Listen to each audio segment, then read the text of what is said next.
You might have missed something in the prayers Daniel and his friends pray in the beginning of Daniel chapter 2. Hi, everyone. This is R.A. Sweeney here to bring you another passage from the book Praying with the Writings as part of the Praying with the Bible series. Today, I wanted to talk about a prayer that we see from Daniel and his friends in chapter 2, verses 17 and 18 specifically.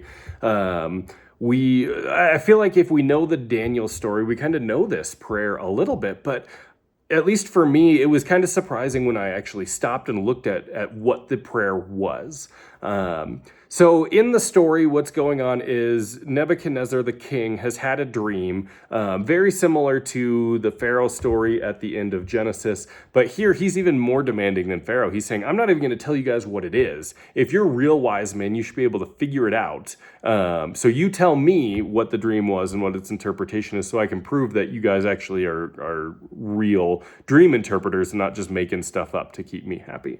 No one's able to do it. The king's going to kill all the wise men, and somehow that includes Daniel and his friends. So what we typically see is that Daniel goes to his friends, they all pray, and God gives them the interpretation for the dream, which is true. That's exactly how the story plays out. But we tend to think, because that's the story, that they went and prayed that God would give Daniel the interpretation of the dream. At least that's what I had always just kind of glanced over what the actual prayer was. And it's like, yeah, they prayed that Daniel would be able to figure it out so that he could do what he needed to do.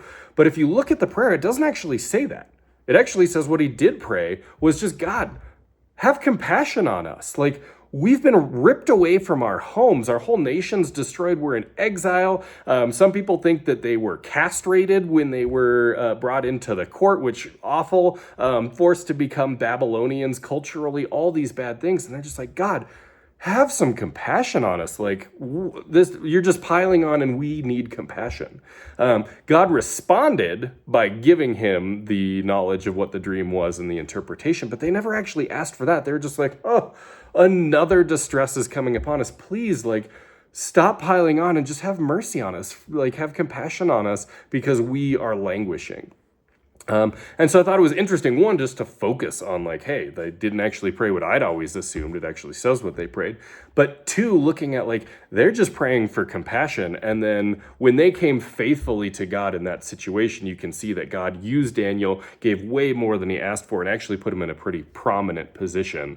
And so our prayers can do that. And that would be my encouragement for this week, is just be praying in those things, and the things that are little and seemingly trivial, because God can turn those into big effects.